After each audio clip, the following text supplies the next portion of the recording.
Hey everyone, great to be here with you guys today. I hope you guys are having a fantastic week.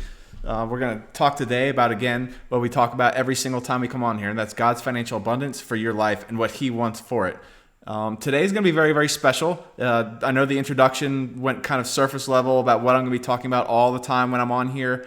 But again, I'm just really thrilled to be here, and I'm happy to bring you some great fresh content today and some great revelations that I have gotten over the years that I have been studying, working, and just working throughout the marketplace. And I'm just really thrilled that I'm going to be able to give this to you today. And hopefully it's going to be a great, great blessing for you and your life.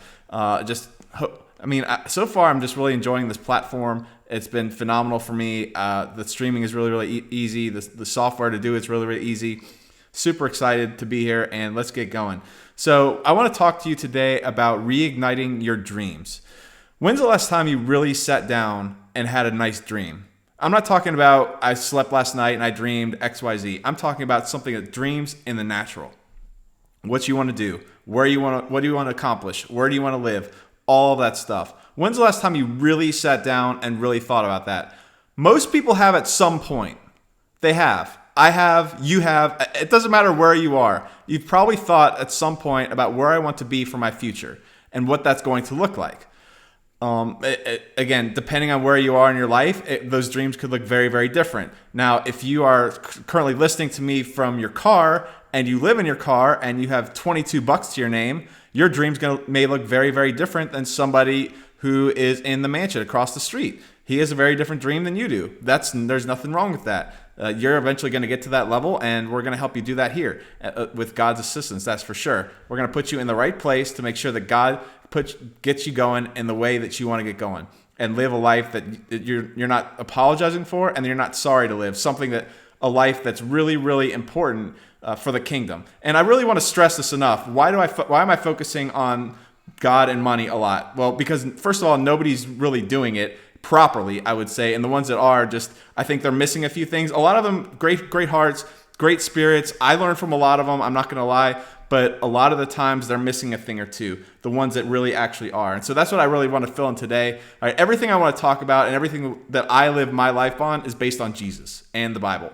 So that's what I really want to focus on, but my subset, again, is based entirely when it comes to money and finances in the Bible. So that's what I really want to focus on and help you, because one of the biggest problems today in America is lack of finances. It really is, no matter where you are. There are even people today listening to me right now that make $150,000 a year and still feel broke. That's a problem, because nobody wants your life if you feel broke. And if you're going to bring people to Christ and bring people into His kingdom, you have to be living a life that's good here. It's abundant here. It's abundant now, and that's what you want to be able to do. And if you're not doing that, it's going to be a lot tougher. I'm not going to say you can't, because again, eternity in heaven is a lot better than eternity in hell. All right. But the reality is most people that you meet with can barely look past next week, let alone eternity. And so you have to be living a good life now, an abundant life now that other people want to have. And so where are you going to give credit to when God makes that happen? God. That's the why. All right. And so that's going to help you bring more people into the kingdom. Not only that, it's going to help you live a significantly more abundant life here on earth. And so what do dreams actually look like? Okay. I was taught this a long, long time ago by a business leader of a business that we were in, but are no longer in. And the guy was making a few $100,000 a month, which is a substantial income compared to most. All right. And he talked about a few levels of vision per se. And the first level is going to be your basics. Again, if you're living out of your car or you're 3 months rent behind and are about to lose your house, all right, I get it. That dream's going to look very, very different than somebody who is more comfortable financially. I get it. So that first level is just being able to provide the basics for you and your family. Some of you just dream to have the rent payment come in every month. All right. That could be whatever that dollar amount is. Then groceries. Some of you dream to be able to go to the grocery store and not have to look at the price tag. I understand that. All right. It's not lost on me. That may be your level of vision right now and your level of dream. We're going to get you higher than that, but that might be your vision right now. And so the very first level is going to be your basics. The next level is going to be your dreams. If you could live the perfect life right now, where would you live? What would you be doing every day? What would you enjoy doing? Who would you be doing it with? All right, those types of things. What kind of car are you driving? What school are you sending your kids to? All right, I guarantee you it's going to be a better one than the one you're sending them to now. I can guarantee it, and that's okay. That's your next level of dreams. All right, to be able to live that abundant life that the Lord wants you to have. Okay, the next level is providing those dreams for somebody else. Once you've fulfilled your dreams, most people, the next step they take is going to be fulfilling a dream for somebody else. And that's a level of prosperity that I want you to be able to get to. I want you to not only have an abundant life for you, but be able to give that abundant life for somebody else. Can you tip $500 the next time you go to a restaurant? Can you buy a car for somebody else? All right. Can you give a home to somebody else? All right. That's a big level. That's a big jump for most of you where you're listening to. And that's okay. We're going to get you there. All right. Because the abundant life that the Lord wants for you is not just for you. It's not just for your family. It's not just for your kids. It's for others around you. Because again, if you really think about it, if you pass a homeless guy on the street, what's more likely to get him saved? A burger or a Bible? Most of you are going to say a Bible because that's where the Word of God is. But what's his need? His need is food. All right? He hasn't eaten a decent meal in a very long time. And you provide him a burger and say, this is from Jesus. He's going to listen to you. He's going to be thankful for you. All right? And that's when you can give the credit to the Almighty. Now, that may sound very, very oversimplistic, but again, how effective are you going to be to advance the kingdom? Not just for you. Again, abundant life, not just for you, for everybody else around you, to be able to be that blessing to everybody else. That's where I want to get you to. All right? And so that third level is going to be providing somebody else's dreams. And you can get there, and we'll help you do it. All right? And then the very last level is leaving a legacy. To not just have that abundant life for you in this life and others in this life, but others in their lives as well, in the next life, for people that aren't even born yet, for your kids and grandkids. All right? If you've heard anything about money in the Bible, you've probably heard leave a good inheritance for your children's children. Okay? We want to make that happen. That's the next level. Okay? Beyond just providing others' dreams in this life, you want to provide dreams for people who aren't even born yet.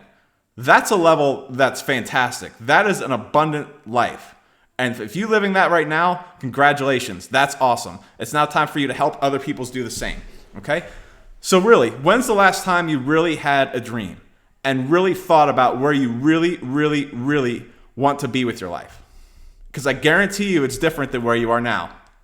Some of you may be watching from your couch, and that's fine. That couch may be under a roof that you don't own. All right? That's a very different place than somebody else who's maybe listening to this on their way to the next business meeting. That's perfectly fine. Okay? But why do you have those dreams and then they go to die? Because I guarantee you've had the dreams. Why haven't they panned out? Have you thought about that? All right? There's biblical reasons why. Okay? And we're going to get into those today and to be able to help you gear where you are in life and just switch it just a little bit. All you have to do is get on the different tracks now and watch where God takes you. Watch where God takes you. All you have to do is make one little switch from here to there just today and watch where God takes you. Okay? And again, that's the whole purpose of this content, and what I'm going to provide for you is to be able to get you on that path and let God take you there. I'll give you action steps to take from the Bible, and then you'll make it happen. Okay? Working with God and His plan for you, because there is a kingdom provision for you on your kingdom purpose. God created you to solve a specific problem and fill a specific need on earth, and there is a significant financial abundance awaiting when you solve that. That's the purpose of that's partnership with Him for your purpose. All right? So that ultimately is where I want to help you get to. Okay? So when you have a dream and you have where you want to be versus where you are now, either one of two things happen. Number one, you increase your income to match those dreams. No matter what dreams you are, it's going to require resources. I don't care what they are. Okay? Now, yes, you may have a dream to get your family member saved. That doesn't necessarily require resources. That requires them to make a decision for Christ. Sometimes that requires resources. Sometimes it doesn't. All right? My wife was saved in a parking lot. That required no resources. Okay, so I'm not going to say that's not going to happen, but more than likely, whatever dream you have is going to have some sort of material possession that you don't have today. I don't care where you are, and that could be a material possession for you, or it could be a material possession for somebody else. That's the important thing.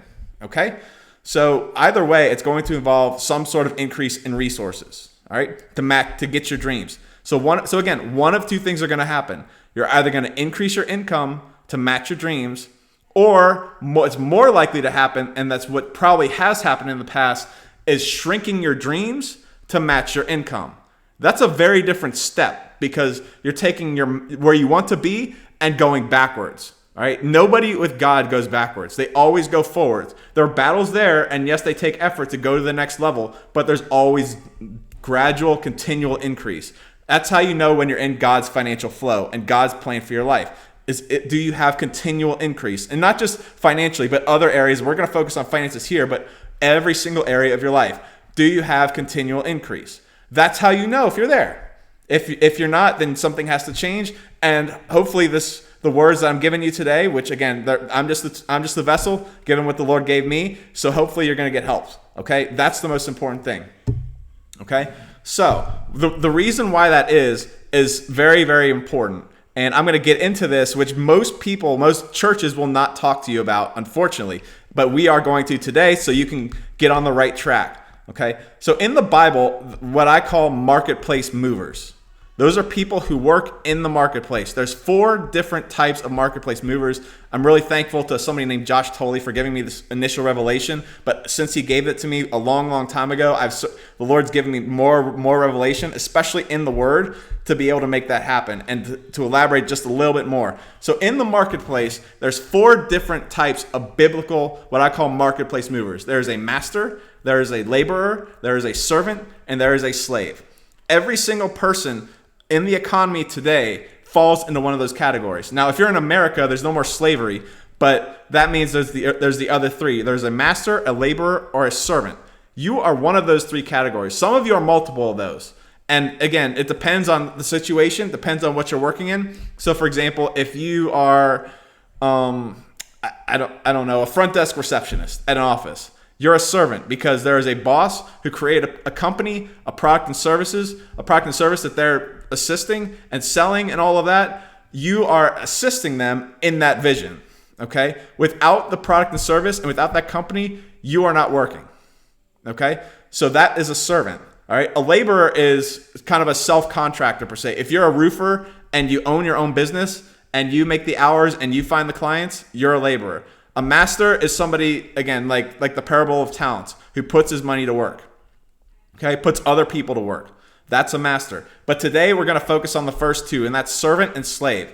If you are shrinking your income to match if you're shrinking your dreams to match your income, more than likely you're in one of those first two categories. Again, that's biblically why your dreams shrink to match your income, because you go to whatever seminar you have. Maybe you're listening to this podcast and this is the first time you've dreamed in a very long time.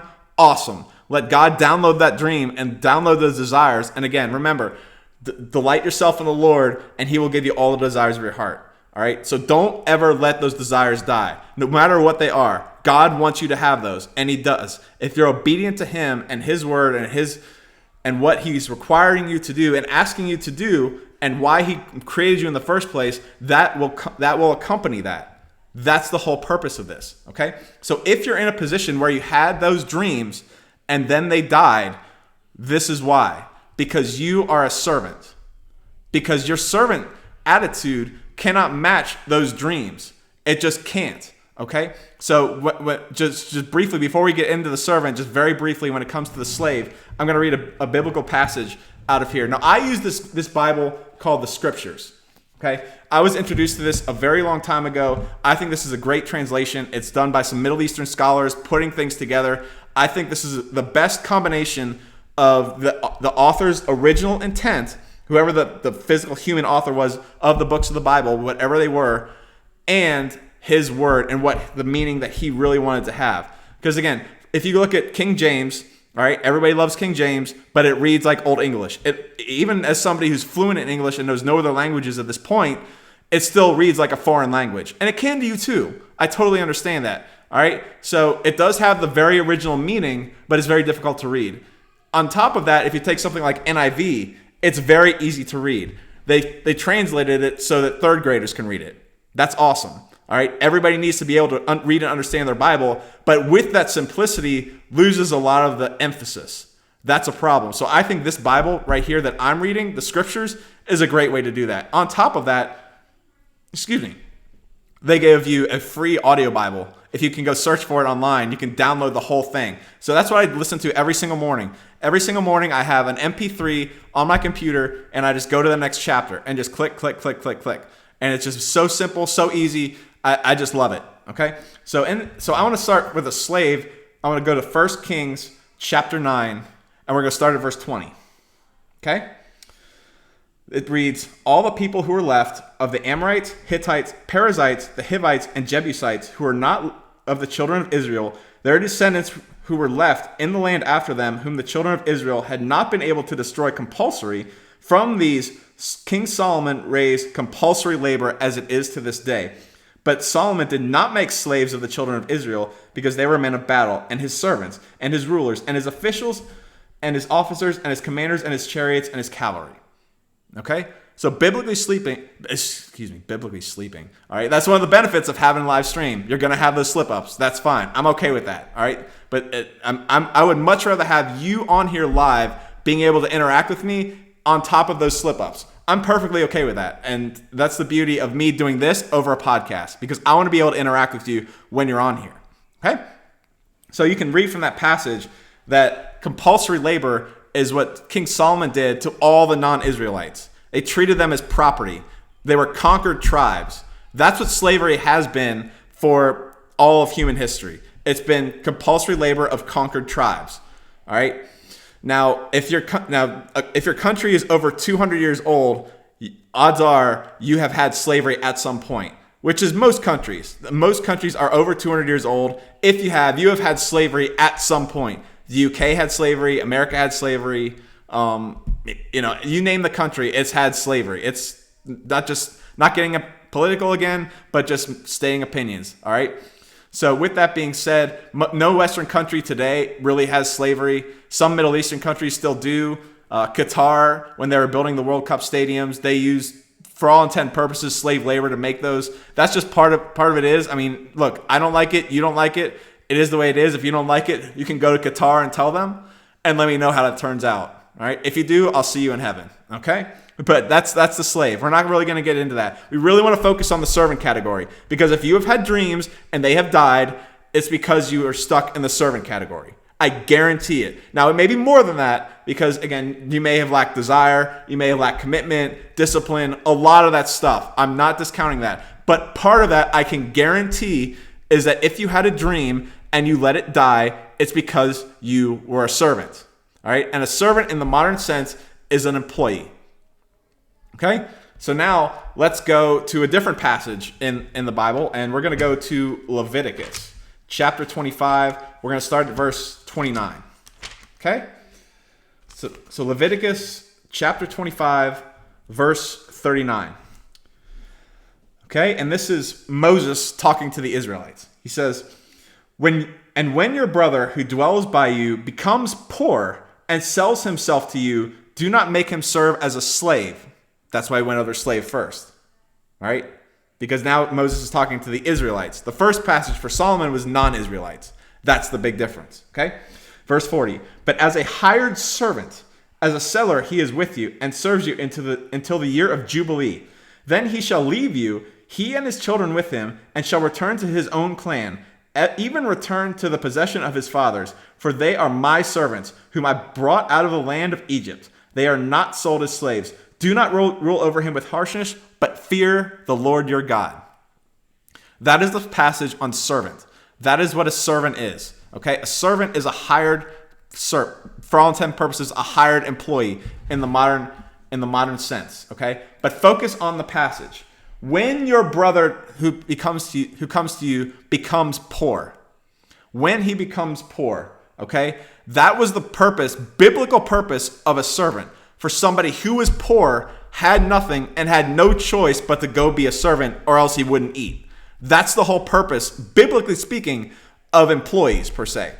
And if you're going to take the Bible literally from start to finish, which I do, then that basically means that every single employee on planet Earth should not be there forever.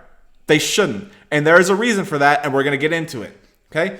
In the essence, what an employee does is he sells himself to his boss. He sells everything he has to his boss. Right? Your entire life is owned by your supervisor and your company, whoever that is. Now, you may be getting great benefits out of doing that, but in the end, that's what you're doing. That's what your life is. You're selling yourself to your company and your boss, your supervisor, whoever that is. Okay? Now, again, if you have 2 pennies to your name, all right, the Bible says right there, if your brother becomes poor, make him a hired servant so he can get back on his feet. That was the whole purpose of employment, to get you back on your feet, to be able to get your head above the water to be able to breathe. That's the whole purpose, okay? But if you think about it, you may not like this, but if you are a forever employee, I'm talking about people who choose to be employees forever, you are selling your entire life to your boss. Can you go out to eat if your boss lets you? Can you date your wife if your boss lets you? Can you go on vacation if your boss lets you? Can you go to your loved one's funeral if your boss lets you? That may be rough, but if your loved one dies and your boss says, "Hey, I need you in this meeting because we have a big sale coming up and you need to be there," guess what you're going to do? Okay? You have to make a choice.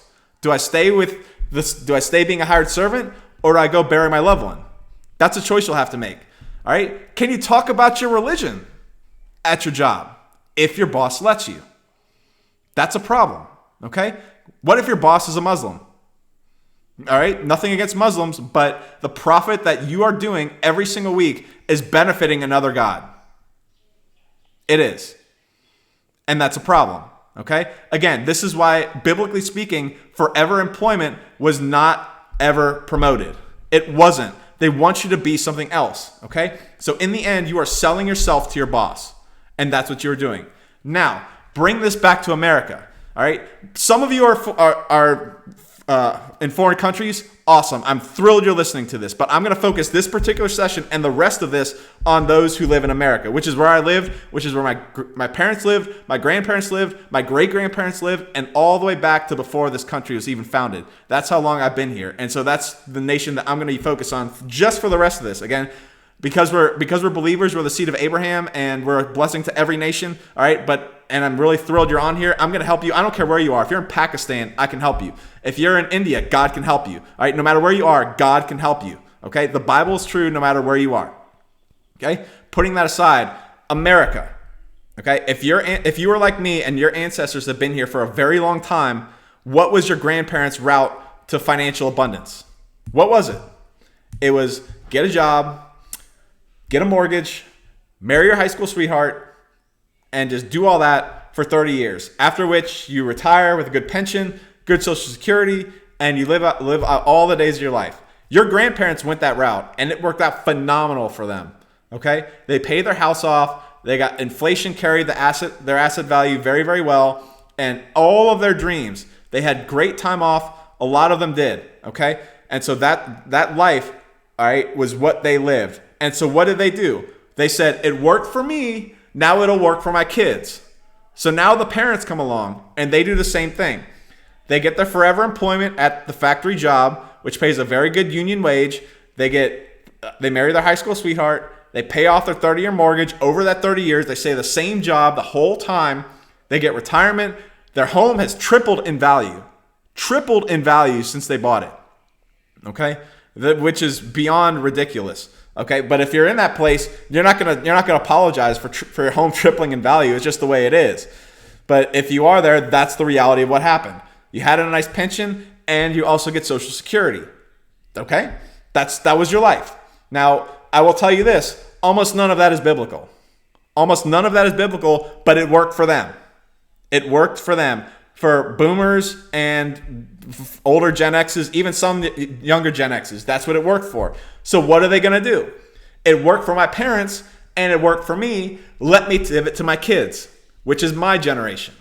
That's my generation. I'm a millennial. All right. I was born right in the middle of what they call millennials. So that's what I am. So what was I told? Same thing. Get a forever employment.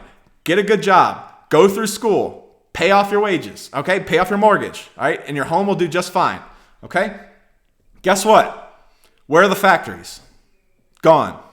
They've been gone for 20 years. They've been losing and losing and losing. And you can thank globalization for that. Not getting political, not saying why that is, but it is happening. Factories are leaving, and they have for a very long time. So so if you're my generation, you cannot rely on that great factory union job forever. You can't. Okay? On top of that, what are we taught? Go to school and get trained. Go to college. Okay? Guess what? 6 figures in debt. For what? What's your job? What's your job out of there? What's it going to make you? Now, full disclosure, I do have a daughter in college. I was opposed to it, but the Lord said send her there. So that's where she is right now. Okay? That's the only reason she's there. I was vehemently opposed to it. And this is somebody who graduated, if you look back here, right back there, you have 2 degrees back there. I have a bachelor's degree and two sciences and a master's degree in sciences. You're coming to somebody from that, again, who had parents who were well off and were able to fund those. Fund the undergrad degree, I paid for the grad degree, and I ended up with no debt out of college. Fantastic. But I don't work in those industries, and I never have. Okay, and I probably never will.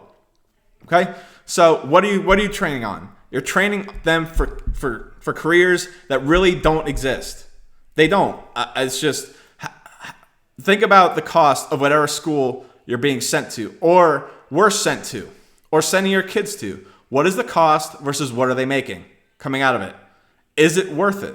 Now, a while ago, it was. I'm not going to lie. It was. You could, if you were an engineer and you were going to make 70 grand coming out of college, and your college for 4 years was $30,000, that's a worthwhile investment because within 1 year it's already paid off, and you're set for basically for a career where there's always going to be needing engineers. Okay, now that's very different today, but at the time that would have worked out. Okay, do you see the math works? Today the math doesn't work. Okay, it's just the way it is. Now, not only that, what's the average wage? It's very little. It's very, very little. The average worker makes 33 grand a year. 33 grand. That's not very much. That's not a life that the Lord wants you to live. Okay? Now, again, you may be in a position where 33 grand was better than 10 grand, which is what you were making. All right? That's fine. You're in the right direction. But to be there forever is very, very difficult. We can't be there forever. Okay? And so ultimately speaking, if your dream has died, it's because of this.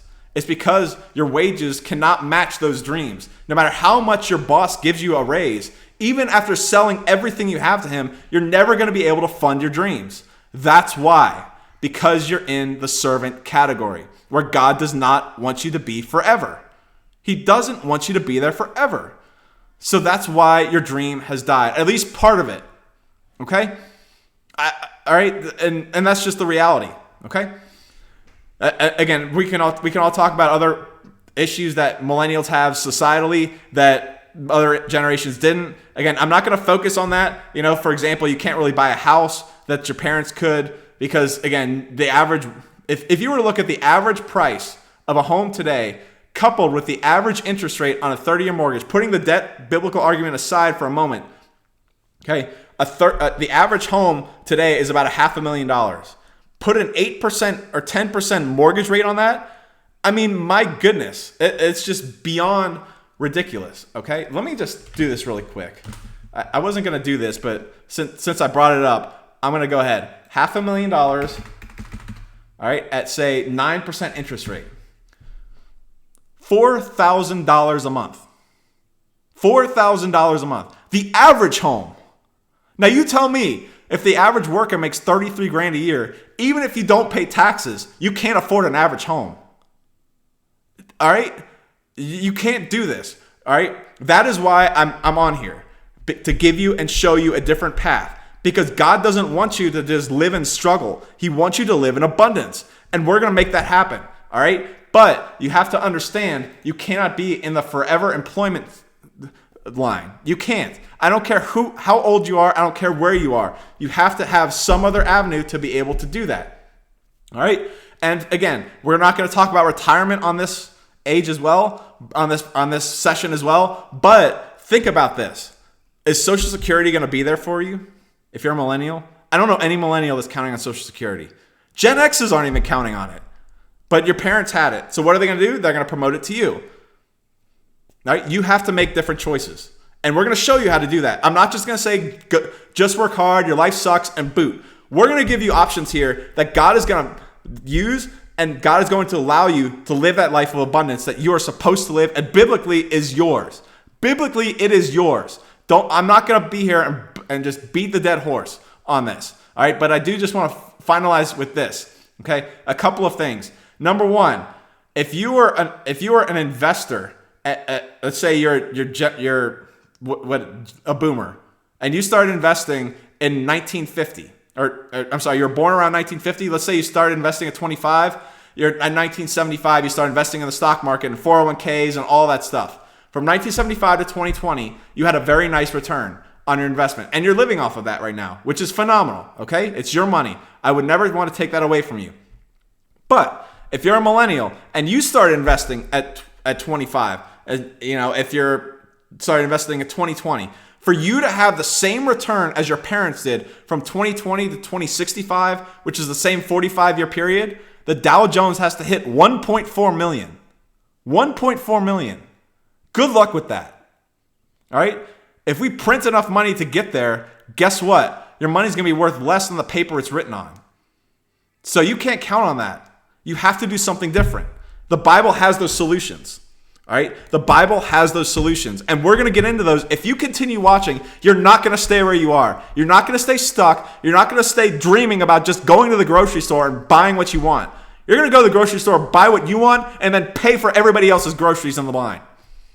You have no idea what that does. The last time I did that, all it took was $20. I had an extra $20 in my wallet. I gave it to the lady in front of me who was $15 short. She cried for 2 minutes. And what did I do? I said, God gave me the abundant life to be able to live. And guess what? She cried her eyes out and gave thanks to God. Not even a believer. That's how you advance the kingdom. To live that life of abundance. Not just for you, but for other people. You continue listening to this. I can promise you, with God as my witness, you're not going to stay the same. You're not going to stay where you are. I promise you that. And that's the purpose why God has me in this platform, to help you. All right? My vision and my goal is to help 1 million believers double their income with sorrowless riches. That's going to happen. Are you going to be one of those? I want you to be one of those. And we'll get you there. You just have to keep listening, keep persevering, and keep the faith. And keep the instructions that I'm giving you. It'll make it happen. Okay? All right? And to finally speak, the biggest difference between boomers and millennials can be summed up in one family. The Brady Bunch. Mike Brady had 6 kids, a stay-at-home wife, and a live-in housekeeper on an architect's salary in a suburb of Los Angeles in whatever year they were in. And he could afford it. Today, good luck. Studio City, California, their homes, millions, 2 million starter. If you're going to buy the same home that Mike Brady lived in, 3 to 4 million, easy. Could you do that on an architect's salary? You couldn't even live in there by yourself on an architect's salary, let alone 6 kids, a stay-at-home wife, and a housekeeper. You couldn't do it. So guess what? You have to do something different. I'm not going to sit here, again, every other show that talks about the problems that millennials have in their society are going to just give you this lone, drawn out, depressing look of, oh, our parents had it better than we do. Yes, they did. I understand that. That doesn't mean we focus on that. We focus on our path ahead, which is His abundance for our life. His abundance for our life. And again, we're going to get you there, and we're going to get you reigniting those dreams to be able to live the life that you should be living. Okay? All right?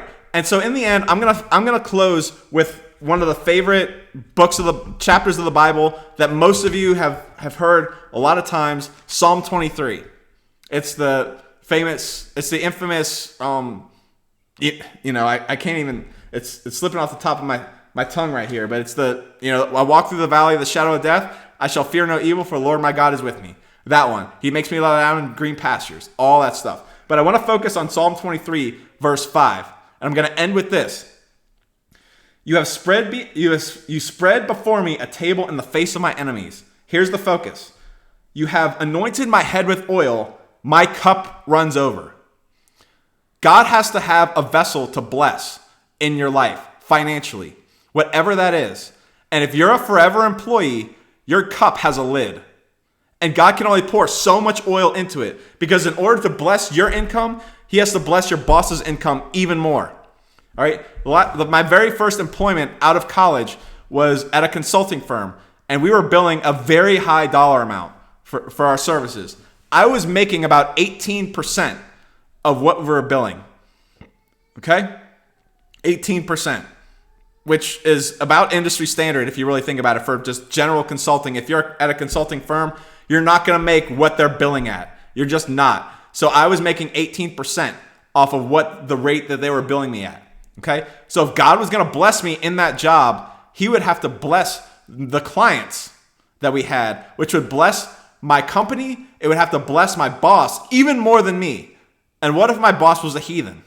Then God would have to bless my boss more than me in order to bless me. That's the spiritual problem with having forever employment. And that's what I want to get you away from, is just in this forever employment part, where no matter what you dream, no matter where you are, no matter what you're doing with your life, you can't get ahead because you're in the forever employment. You're a servant. You're a biblical servant. And biblical servants have a limit on their income. They always have, and they always will, no matter what. Okay? They're going to have an income, but you are not going to have that limit. You're going to have a cup that runs over. You're going to have a cup without a lid, and God's going to bless it beyond belief.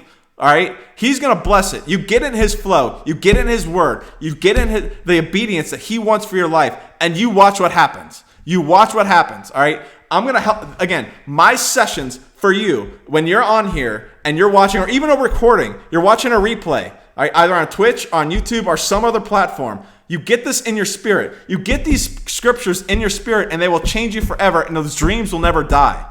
And you continue putting them in front of God, and he will give you the avenue to be able to make that happen. And I'm going to give you the tools and the scriptures to be able to do that and assist you in your walk of life. So what would have taken the average person 5 years to do, you could do in 5 weeks. That's my promise for you. Okay?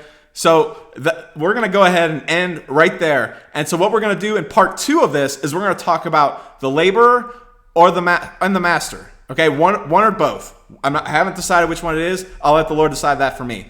But that's what we're going to talk about. And those are the avenues that we're going to get you on. The laborer or the master, or both. That's what I want you to get on. That's what God wants you to get on. And that's the way you live the life that God wants you to have. That abundant life that God wants you to have. Okay? So if you are listening to this and you're not a believer and you've never had an encounter with the living God, and you really want to, and you're in a place where you've never heard God spoken about this way before, that I want you to make a commitment right now that you're going to follow him and you're going to get on those tracks just today. If you're watching this and you've never ever made Jesus the Lord of your life, there is a get saved button on my Twitch page. Okay? Twitch.tv/heavenly treasury. You go there, you click the get saved button, you'll go to a link. You read that prayer. All right? You read that prayer and you read it from your heart and you read it from your spirit. And now you've made Jesus the Lord of your life, the best decision you've ever made. If you've done that, send me an email. Contact info is at the bottom of my page as well, on the bottom of the Twitch page, twitch.tv/heavenly treasury. You send that an email right there, tell me you just got saved, and either me or someone on my staff will make it happen for you. Okay? We'll get you in the right place to let God bless you beyond your wildest dreams. With that said, I want to have a very blessed week, blessed day, have a very blessed Thursday, and we'll see you next time.